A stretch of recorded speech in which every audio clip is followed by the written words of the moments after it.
Diddy, did Diddy do it? I mean, what's going on with your man Diddy, man? Charlotte on the scene, episode 8. What up, cuz? What up, baby? How you doing? What's going on? How you doing, Sure, bro? man. How you been? Whoa, yo! I think episode 6, you had some great in here. What happened? Yo, man, I dug in the faucet chariot, and I pulled out the good old Just for Men, son. Yeah, because I found this in your car, under your seat in your car. Is this what you doing? Yo, why you going under the seat of my car, son? Bruh, I remember last time you got on me, you said I was capping, and now you back, baby. You looking good. You back, baby. He's funny. I wanted to match my robe, son. Robe courtesy of for life, my man 3. No doubt. No, shout out to 3. What's up? Nah, man. Sometimes you gotta turn back the clocks. Yeah, absolutely. You know what I mean? You know when you feeling yourself, I got my. Here we go, man. Listen, them ladies be talking about, bring that salt and pepper. Sometimes that salt don't be peppering, bro. You know what I mean? Nah, my salt and pepper is always good. Nah, all right. That's why you back. That's why you back. Welcome, Charlotte. To see episode 8. What's up, everybody? How you doing? We had a great interview last week with Antoine Morrow. Shout out to Ant. Shout out to Ant, Westside Charlotte, man, NBA 10-year vet. Shout out to also Sadat X. I was on before that. Shout out to Doc. We appreciate you, brother, being on. Absolutely. So let's jump in right into it, man. Oh yeah. What's the issues going on right now? No cap. Did Diddy do it? I mean, what's going on with your man Diddy, man? He got a lot of allegations going on out here in them streets, man. Yeah, that's crazy. Damn. I mean, I ain't gonna lie. I think half the stuff he did that shit, man. Well, if you keep saying take that, take that, and all types of other stuff. I put $1 million on your head and all this and all that. He said that on that Black Rob. On Black Rob. The Black Rob said, or he said it. He said on Black Rob song. Now I'm not trying to be a conspiracy theory, but right. So it's a Black Rob album. Where's mine? Well, damn, man, I'm praying for all people involved, and I'm neutral. I'm a nice guy, but I think 50 going hard at him right now. Yeah, 50 definitely on his neck. 50's the word to use is relentless. Relentless, yeah. Relentless. Well, 50 don't play, man. Once you got a problem with 50, he's not gonna let up until from Southside he wins, and then when he wins, he's still gonna come. It's art of war, son. You kill your enemy till he's dead, son. Yeah, absolutely. You know what I mean? So that's what he's gonna do. Mm-hmm. And they always had issues. Well, 50 had an issue with him, and he never, it is what it is. So, but I think, a lot of great leaders have had accusations against him. So a lot of great artists. So Michael Jackson, Bill Cosby, R. Kelly. R. Kelly did that shit though. But anyway, a lot of guys have had that stuff against them. So it's just I don't know. Like they always say, like when a person is making big moves, they always have some allegations against them. I don't know if that's true or not. I just know that when Diddy tried to sue them Ciroc owners, he sued them for racial discrimination. Yeah, and they worth $100 billion. Right. So once that happened, I think like the week after, they was already on Keefe D neck. So with that whole, so it's just a lot going on. That's just my conspiracy, y'all. Yeah, he's facing a lot right now. Me, I'm always gonna pray for all parties involved. I know he has like 4 allegations out there right now, and it's nothing to shy at. I don't know the true story. I don't know the true allegation. I think by the time this drop, it'll be like a 5th allegation out there. Or 6th. I don't want to put that in. I know that's your man. Bro. I know. That's my man. I think Bad Boy was one of the best eras of music. I mean, I don't know. I remember the Bad Boy mixtapes. I remember the Locks. I remember, everybody has been under him. Black Rob. Your boy Mark Curry out there talking. Oh yeah, and Aaron Hall's interview didn't help. That's damn. Aaron Hall not looking good for y'all. Aaron Hall's a wild one. But I just remember the era of music that was ushered in, and he got his deal with Clive Davis, and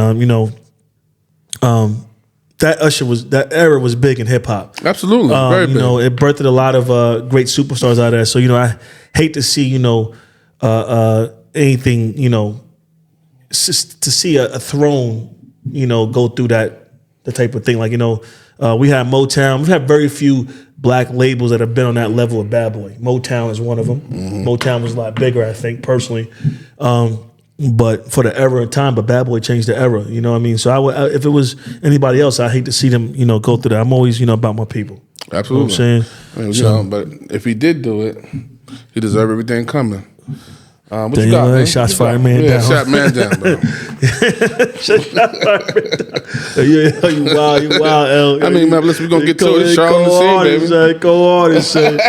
Go. What you got? I don't like how your girl, I'm be real with you. I don't like how your girl Melissa Ford tried to imply that Mase and Cameron were dealing with underage girls after they were talking about going into a brothel. And I saw Joe Buttons double down on it and stand on it. Mm-hmm. And I think you're not holding her accountable. But I mean, that's just my opinion. Mm-hmm. Like opinions like assholes, everybody has them. Right. But I don't think that was right. Like to stand down, like to try to put them out like that. They were telling about experience they did have when they were underage going into a brothel, right. And then she gonna sit there and mention that you putting demons on them, and I don't. Right. That was whack, and I feel like I saw Joe Budden double down and say Cameron's the king of petty. Right, he definitely is. He's the king of petty. He's not like it's 50 and Cam, right? So he's not gonna let that go. Mm-hmm. So I don't know why, she would even do that, and I don't know why he would double down on that, because now it's going to be, I feel like it's going to be an issue. You know what I mean? I don't want to be on a podcast talking about other podcasts, right. But I just feel like that was talking about crazy. What's going on. I mean, my personal opinion, you can't play like that, especially, and we just talked about that. You can't play. Play with people's, reputation and say things and take it back. You just can't do that. Not to this day's world. No, this is gonna go viral and people are gonna pick sides. Yeah, Yeah, I just think that's very dangerous, and I think as black men, the targets on us already. So I think like we were talking about earlier about male toxicity. Mm-hmm. I went to a counselor and she told me that I had male toxicity. Mm-hmm. I was raised by my mom, who was a daughter's father, mm-hmm. and my grandfather. And there's no such thing as male toxicity. I feel like, men are raised to be men. Right. I was raised in a household with a single mother, but my grandfather was there. He raised both of us. He raised two generations. Right. So what is male toxicity? And when you have a woman that sits here is going to put another man on a major platform and try to put an allegation on him, and she has no basis right. of standing on, or no, she's standing on whatever she just mentioned. She's running her mouth. Another man gonna stand on it. I gotta question that. I don't like that. There's so much coming out on us brothers and black men right now. I feel like it was totally uncalled for, and it was against the grain. That's no good. I don't agree with that at all. You can't retract your statement after you put that out. I mean, it's good that she apologized and stuff like that, but still, the internet receipts are crazy. That just gives somebody that wants a check to come out and say something and try to put something together and smother more Cam's rep. That's just not good, man. They need to chill off that, man, trying to, go back and forth for some likes or whatever. I don't know what's going on there, but this was uncalled for, in my opinion. And then also, they're doing very well with their podcast. They have something different. They're not, they're going against the grain, and I love it. I'm a fan of both. Absolutely. I'm a fan of black achievement. We got to call a spade here. I'm a fan of people winning. Right. All day. Mm-hmm. So the system is designed for us to go against each other. Right. So why are we sitting here and we have two entities that are great and you have one go against the other? That makes no fucking sense. It's the dumbest thing I've ever seen, and it's perpetual. It keeps going on with us over and over and over and over again.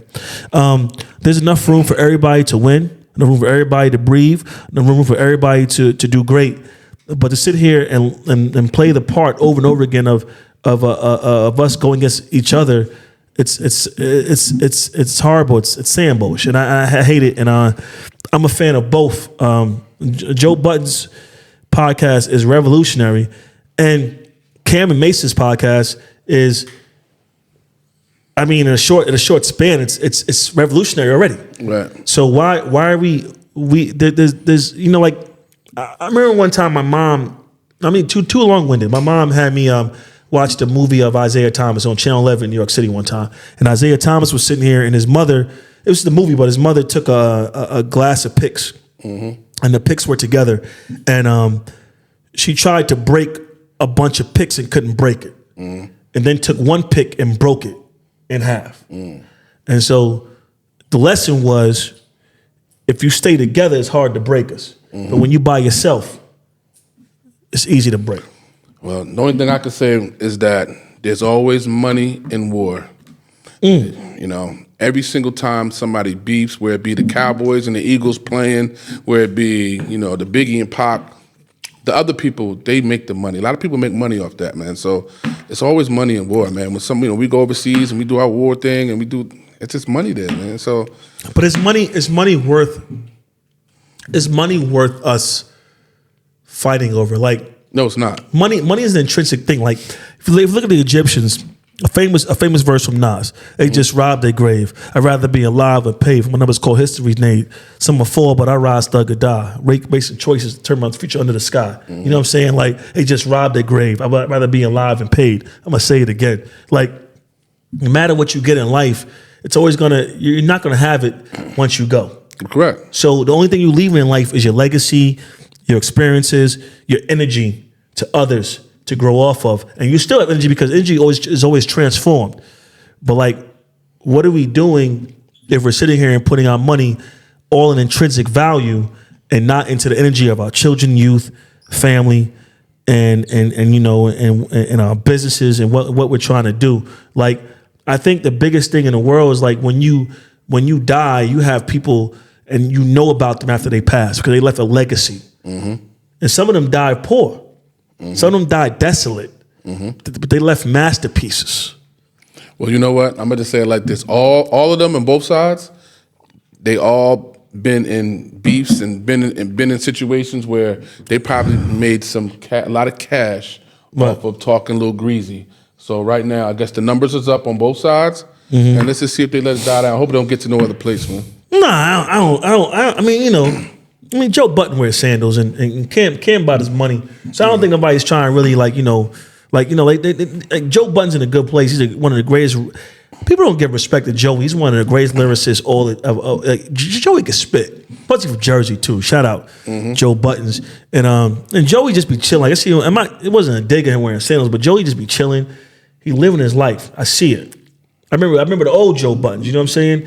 And then with Cam, you know, Cam is Cam, man. Cam is trying to, you know, Cam is figuring his lane out right now with his pocket, but he's winning. I think Cam was waiting for them to mess up. You know, that's history there. You know what I mean? They fell into the trap. Cam was like Cam. Well, speaking of beefing, though, we're gonna go into stay in tune with my. we got T.I. and he had to grab his son King up. You know what I mean? At the game, what's up with that? There's a whole lot going on over there with King, man. Yeah, King. You know what I mean? And T.I., what's going on with that? And Charleston White, I mean, what's going on? Yeah, King wilding right now. You know,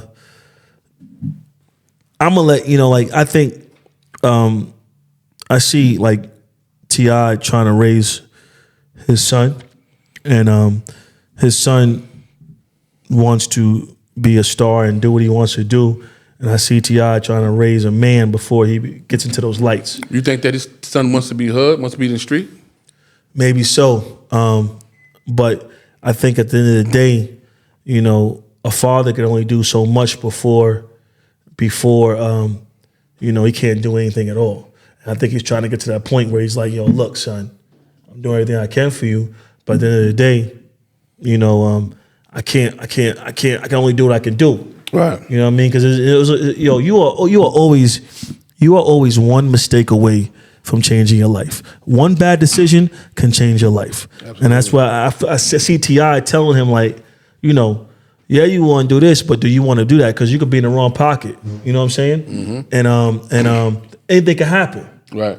And they know you got money. You get help. Man, the 80s, man, kids get held for ransom, bro. Yeah, but you know it was different back then, bro. He talking about silver spoon. I ain't see the silver spoon or whatever the case. My grandmother raised me trying to make, you know, like, I'm being honest. The streets ain't no good, man. Every single person you see on all these podcasts from back in the day, the old gangsters, They all coming on here washed up, and most of them, you know what I mean, they tell a story, and nobody won.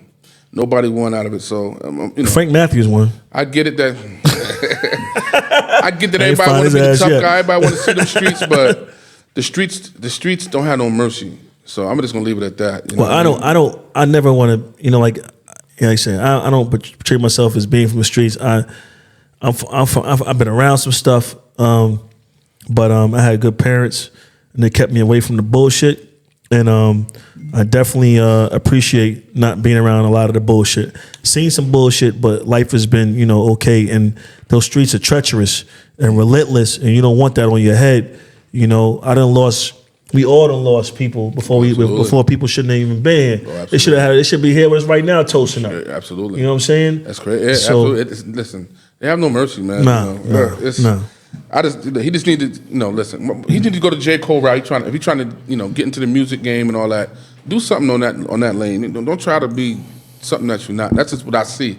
There's just no way you could be some thugged out. Well, his other son's parents are multi-millionaires. His other son's doing country though. Yeah, and he sounds good. They're good, but that King just wants to, you know, he kind of want to get that credit. He's never going to get. I don't care what you do. I don't care if he actually does something wild and crazy. People still are never going to look at him the way he wants to be looked at, and that's something that he probably needs to address. So, what do you think he wants to be looked at? He wants to be looked at as a street rapper and some type of gangster figure amongst, you know, his peers. Yeah. You know what I mean? In the internet, and nobody's ever going to buy it. Nobody's ever going to buy it. I see through it like I see through some of these rappers when I was growing up. I know you're not a gangster. You know what I'm saying? But if your music good, so what? When your man house party, we're gonna tie that fade to a ponytail. Yeah. You know what I mean? It is what it is, man. You know. Yeah. But then they had to beef with Charleston White. What's going on with Charleston White over there? What's the whole thing with you? Listen, give me the spill. What's going on over there with Charleston White? Man. Charleston White had a real interview with Cam Newton. Okay. One of the realest interviews I've seen in a long time. Okay. I mean, I think Charleston White. I believe.